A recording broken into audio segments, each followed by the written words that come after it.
আসসালামু আলাইকুম, কি খবর, কেমন আছেন? আশা করছি অনেক ভালো আছেন। আমি আল্লাহর মতো অনেক ভালো আছি। কয়েকদিন যাবত যেহেতু অনেক বৃষ্টি হচ্ছে, তো আমাদের পুকুর তো ভরে একদম টুইটুম্বুর হয়ে গেছে।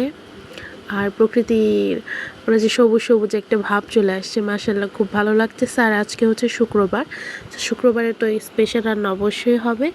তো আজকে যেহেতু স্পেশাল রান্না হবে, আমি আম্মুকে বলছি যে আজকে তাহলে মাটির চুলায় রান্না করি, আর সেটা হচ্ছে রান্না করবো আমি।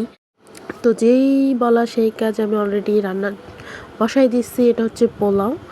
তো আমি তাড়াতাড়ি করে হচ্ছে রান্না বসাই দিয়েছি, কারণ আজকে মানে ঘুম থেকে উঠতে লেট হয়েছে, নাস্তা করতেও লেট হয়েছে, রান্না করতেও লেট হচ্ছে। এদিকে হচ্ছে মসজিদে বয়ান শুরু করে দিয়েছে, যেহেতু মোনাজাতের পরে এটাই হচ্ছে দুপুরে খাওয়ার টাইম। সো আমি তাড়াতাড়ি করে রান্না করতেছি। আর এটা হচ্ছে এই তো গরু গোস্ত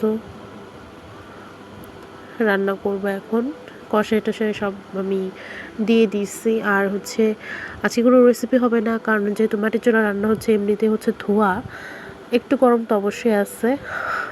বৃষ্টির মধ্যেও একটু গরম আছে। আর হচ্ছে বেশি প্যারা হচ্ছে এটা হচ্ছে কালি হয়। হ্যাঁ, মানে হাত একদম ভরে যায় আমার হাতে, আমার পাজামাতেও লেগে গেছে। আর হচ্ছে আমাদের মুরগির বাচ্চা, এগুলো এখান দিয়ে থাকে। এরা মানে ওদের মা আবার ডিম পারবে, তো সো এর জন্যই মানে সবাইকে দেখেই সবার সাথে ঘোরাঘুরি করে। তো আমি রান্না করতেছি আর টুকটাক করে ভিডিও করতেছি। আর মাটির চুলার রান্না কার কার ভালো লাগে অবশ্যই জানাবো। আমার তো খুবই ভালো লাগে মাটির চুলার রান্না, মাশাআল্লাহ অনেক ভালো হয়। প্রথমে একটু আগুন ধরাইতে প্যারা লাগছিল, যেহেতু তক্তা দিয়ে পড়ছে বৃষ্টির সময়। সো দেন আমি আলহামদুলিল্লাহ ভালো করে রান্না করছি, এবং রান্না খুব মজা হয়েছে, আলহামদুলিল্লাহ।